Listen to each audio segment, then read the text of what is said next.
ಆ ವ್ಯಕ್ತಿ ಮಾಡಿದಂಥ ಶಿಫ್ಟ್ ಆಫ್ ಕ್ಯಾರೆಕ್ಟರ್ ಇದೆಯಲ್ಲ, ಆ ವ್ಯಕ್ತಿ ಮಾಡಿದಂಥ ಶಿಫ್ಟ್ ಆಫ್ ಕ್ಯಾರೆಕ್ಟರ್ ಇದೆಯಲ್ಲ, ಎಂತ ಮಾರೆ ಅದ್ಭುತ, ಸೂಪರ್. ಏ ಇವ್ನ ಯಾವನ ಸೆಡೆ ನನ್ನ ಮಗ.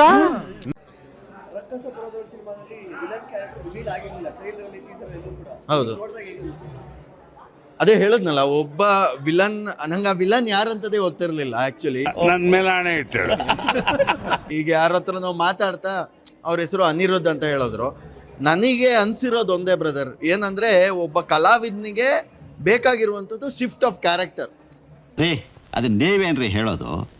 ಐ ಥಿಂಕ್ ಆ ವ್ಯಕ್ತಿ ಮಾಡಿದಂಥ ಶಿಫ್ಟ್ ಆಫ್ ಕ್ಯಾರೆಕ್ಟರ್ ಇದೆಯಲ್ಲ, ಆ ವ್ಯಕ್ತಿ ಮಾಡಿದಂಥ ಶಿಫ್ಟ್ ಆಫ್ ಕ್ಯಾರೆಕ್ಟರ್ ಇದೆಯಲ್ಲ, ಎಂತ ಮಾರೆ ಅದ್ಭುತ, ಸೂಪರ್. ಏ ಇವ್ನ ಯಾವನ ಸೆಡೆ ನನ್ನ ಮಗ.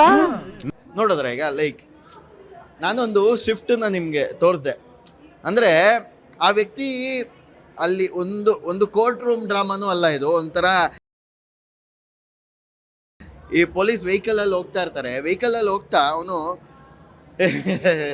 ಸರ್ ಗನ್ ಕೊಡಿ ಸರ್, ಗನ್ನು ಗನ್ನು ಗನ್ನು ಅಣ್ಣ ಇನ್ನು ಏನೋ ಬೇಕಣ್ಣ, ಗನ್ ಬೇಕು ಸರ್.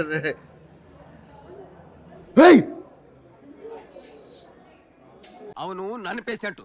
ಕೆಲವೊಬ್ಬರಿಗೆ ಭೂತ ಕಂಡ್ರೆ ಭಯ, ಕೆಲವೊಬ್ಬರಿಗೆ ಬೆಂಕಿ ಕಂಡ್ರೆ ಭಯ, ಕೆಲವೊಬ್ಬರಿಗೆ ನೀರ್ ಕಂಡ್ರೆ ಭಯ, ಇವನಿಗೆ ಇಂಜೆಕ್ಷನ್ ಸೂಚಿ ಕಂಡ್ರೆ ಭಯ. ಸೊ ಇಲ್ಲಿಂದ ಇಲ್ಲಿಗೆ ಬಂದಿರೋ ಟ್ರಾನ್ಸಿಷನ್ ಇದೆಯಲ್ಲ, ಅದು ಪ್ರಾಬಬ್ಲಿ ಒಬ್ಬ ಒಳ್ಳೆ, ಅನ್ಲೆಸ್ ಯು ಆರ್ ಲೈಕ್ ಒಬ್ಬ ಸೂಪರ್ ಸ್ಟಾರ್ ಸುದೀಪ್ ಅಥವಾ ಒಂದು ರಕ್ಷಿತ್ ಶೆಟ್ಟಿ, ರಿಷಬ್ ಶೆಟ್ಟಿ ಈ ಥರ ಲೆವೆಲ್ವರೆಗೂ ಬರೋಲ್ವರೆಗೂ, ಈವನ್ ರಾಜ್ ಶೆಟ್ಟಿ ಲೆವೆಲ್ವರೆಗೂ ಬರೋಲ್ವರೆಗೂ ಮಾಡೋದು ಕಷ್ಟ. ನನಗೆ ಅಣ್ಣಂಗೊಂದು ಕನ್ನಡಿ ಕೊಡ್ರ ಮುಖ ನೋಡ್ಕೊಳ್ಳಿ.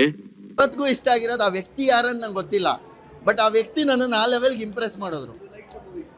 I like his character in the movie to the next level. But really movie, trust me, I would rate 8.5 out of 10. ಯಾಕಂದರೆ ಈಗಿನ ಸಿನಿಮಾಗಳ ಟ್ರೆಂಡ್ಸನ್ನು ನೋಡ್ಕೊಂಡು ಹೋದರೆ ಇದು ಒಂದು ಅದ್ಭುತ ಕಂಟೆಂಟ್ ಡ್ರಿವನ್ ಸಿನಿಮಾ. ಆ್ಯಂಡ್ ಕೊನೆ ತುಂಬ ಥ್ಯಾಂಕ್ ಯು ಸೋ ಮಚ್. ಸಿಕ್ಕಾಪಟ್ಟೆ ಖುಷಿಯಾಗಿದೆ, ನನಗೆ ಏನು ಮಾತಾಡ್ಬೇಕಂತ ಗೊತ್ತಾಗ್ತಾ ಇಲ್ಲ. ಕೊನೆಗೆ ಪಾರ್ಟ್ 2 ಏನು ಅನ್ನುವಂಥ ಎಕ್ಸೈಟ್ಮೆಂಟನ್ನು ಇಟ್ಟಿದ್ದಾರೆ. ಅದಕ್ಕೋಸ್ಕರ ಆದರೂ ನೋಡಲೇಬೇಕಂಡ್ರಿ. ನೋಡ್ತೀರಲ್ವಾ? Thank you. ಇರಿಟೇಷನ್ ಕಣ್ರಿ, ಕಳ್ಸಿ ಆಚೆ.